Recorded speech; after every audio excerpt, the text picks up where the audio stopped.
राजस्थान स्वास्थ्य विज्ञान विश्वविद्यालय का 7वां दीक्षांत समारोह बिरला सभागार में आयोजित किया गया। कार्यक्रम में बतौर अध्यक्ष राज्यपाल एवं कुलाधिपति कलराज मिश्र ने शिरकत की, जबकि विशिष्ट अतिथि के रूप में चिकित्सा मंत्री प्रसादी लाल मीणा मौजूद रहे। इस दौरान राज्यपाल मिश्र ने कोरोना काल में सरकार के किए गए कामों की तारीफ भी की। ये रिपोर्ट देखिए। कार्यक्रम में राज्यपाल कलराज मिश्र ने भारतीय संस्कृति का उदाहरण देते हुए कहा कि हमारे यहाँ पहला सुख निरोगी काया माना गया है, यानी यदि शरीर स्वस्थ है तो फिर जीवन में अन्य सभी कार्य संभव है। इसलिए प्राचीन ग्रंथों में स्वास्थ्य शिक्षा से जुड़े महत्वपूर्ण सूत्र हमारे यहाँ मिलते हैं। चरक संहिता के अनुसार सबसे पहले ब्रह्मा ने प्रजापति को आयुर्वेद का ज्ञान दिया। प्रजापति से ये ज्ञान अश्विनी कुमारों को प्राप्त हुआ। पुराणों में अश्विनी कुमार देवताओं के चिकित्सक के रूप में जाने जाते हैं। राज्यपाल ने चिकित्सा सेवा की समाज में एक अलग महत्ता बताई। उन्होंने कहा कि चिकित्सा सेवा कभी निष्फल नहीं जाती। उन्होंने चिकित्सकों से अपील की कि वे इस बात को सदा अपने जहन में रखें कि उनका पहला कर्तव्य मानव मात्र का कल्याण है। राज्यपाल कलराज मिश्र ने अपने संबोधन में कहा कि कोरोना काल में चिकित्सा कर्मियों ने जिस तरह दिन रात एक करके गंभीर से गंभीर मरीजों की उचित देखभाल की, यथासंभव इलाज मुहैया कराया, उसी प्रकार आगे भी वे अपनी निष्ठा, आचरण और संवेदनशीलता से सेवा भावना के उच्च मानदंड स्थापित करें। योग वासिष्ठ में रोगों का विश्लेषण करते ही उपचार के बारे में खास तौर से ये बताया गया है कि मरीज का आधा रोग तो चिकित्सक के मृद व्यवहार से ही समाप्त हो जाता है। चिकित्सा सेवा का समाज में विशेष महत्व है। चिकित्सक को इसीलिए भगवान का कहा गया है, जो असाध्य से असाध्य रोग का भी इलाज कर मरीज को नया जीवन प्रदान करता है। चिकित्सा के इसी महत्व पर हमारे यहाँ कहा गया है, चिकित्सा नास्ति निष्फला, अर्थात चिकित्सा सेवा कभी निष्फल नहीं जाती। चिकित्सा कार्य करते ही चिकित्सक को धन धान्य तो प्राप्त होता ही, यश भी मिलता है।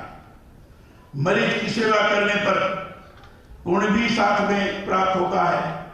चिकित्सकों को चाहिए वह इस बात को सदा अपने ध्यान में रखे कि उनका पहला कदम मानव मात्र का कल्याण है। राज्यपाल कलराज मिश्र की अध्यक्षता में हुआ दीक्षांत समारोह। एम्स दिल्ली के डायरेक्टर डॉक्टर रणदीप गुलेरिया को दी उपाधि, डॉक्टर ऑफ साइंस मेडिसिन की दी गई मानद उपाधि। कार्यक्रम में नहीं पहुंच पाए doctor Randeep Guleria. Metro group of hospital के चेयरमैन पद्म विभूषण डॉक्टर पुरुषोत्तम लाल को भी उपाधि, डॉक्टर ऑफ साइंस मेडिसिन की दी गई मानद उपाधि। कार्यक्रम में चिकित्सा मंत्री प्रसादी लाल मीणा ने कोरोना काल में किए गए कामों पर प्रकाश डाला और कहा कि सरकार के प्रयासों की देश के जाने माने मेडिकल एक्सपर्ट ने भी सराहना की है। कार्यक्रम में keynote speaker Padmashri doctor Shashank R Joshi ने बताया कि जीवन में स्वास्थ्य सही है तो सब कुछ सही होगा। उन्होंने बेहतर जीवन के लिए सभी चिकित्सकों को नियमित दिनचर्या का पाठ पढ़ाया। विश्वविद्यालय के कुलपति डॉक्टर सुधीर भंडारी ने बताया कि किस तरह से कोविड में टीम RUHS ने न सिर्फ काम किया बल्कि देश दुनिया में साबित भी किया कि चिकित्सा क्षेत्र नोबल प्रोफेशन है। साथ ही उन्होंने चिकित्सा क्षेत्र में शोध की आवश्यकता पर जोर दिया। एक मैसेज देना चाहता हूँ कि आपको हम्बल रहना चाहिए और कम्युनिकेशन की है।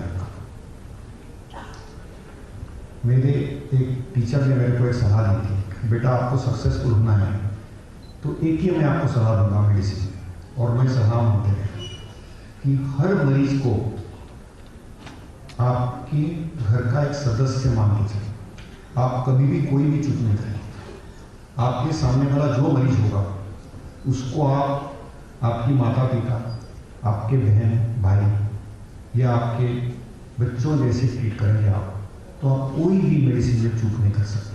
वर्ष 2020 और 2021 में कोविड-19 महामारी के दौरान मरीजों के उचित इलाज और देखभाल के लिए इस अस्पताल को राज्य सरकार द्वारा राज्य स्तरीय कोविड डेडिकेटेड हॉस्पिटल बनाया गया। राज्य सरकार द्वारा इस चिकित्सालय में मरीजों की सुविधा और उपचार के लिए विभिन्न व्यवस्थाएं की गई और SMS हॉस्पिटल के चिकित्सकों को भी इस अस्पताल के मरीजों की सेवा के लिए लगाया गया। RUHS हॉस्पिटल एवं SMS मेडिकल कॉलेज व हॉस्पिटल के सभी चिकित्सकों, नर्सिंग कर्मियों, ward boy, paramedical staff, pharmacist सफाई कर्मियों सभी के मिले जुले प्रयासों से कोविड महामारी काल में हजारों मरीजों की जान बचाई जा सकी। आरयूएचएस अस्पताल में कुल 300 बेड का आईसीयू भी इस अस्पताल में मरीजों के लिए उपलब्ध कराया गया है। मरीजों के हितों के किए गए इन तमाम इंतजामों के लिए राज्य सरकार के प्रयासों और सहयोग के लिए कोटिश धन्यवाद अर्पित करता हूँ। राज्यपाल कलराज मिश्र ने 107 स्टूडेंट्स को दी डिग्रियां। डीएम, एमसीएच और पीएचडी करने वाले स्टूडेंट्स को दी डिग्रियां। 11 स्टूडेंट्स को गोल्ड मेडल और 2 को चांसलर मेडल दिए। डिग्री मेडल लेने के बाद स्टूडेंट्स में खुशी की लहर। सभी स्टूडेंट्स ने एक दूसरे को दी शुभकामनाएं। कार्यक्रम में विशिष्ट अतिथि के रूप में प्रमुख चिकित्सा शिक्षा के सचिव वैभव गालरिया भी मौजूद रहे। दीक्षांत समारोह में medicine, dental, pharmacy, nursing, physiotherapy, occupational therapy के स्नातक एवं स्नातकोत्तर पाठ्यक्रमों के स्टूडेंट्स को डिग्रियों का वितरण किया गया। Vikas Sharma, First India News, Jaipur.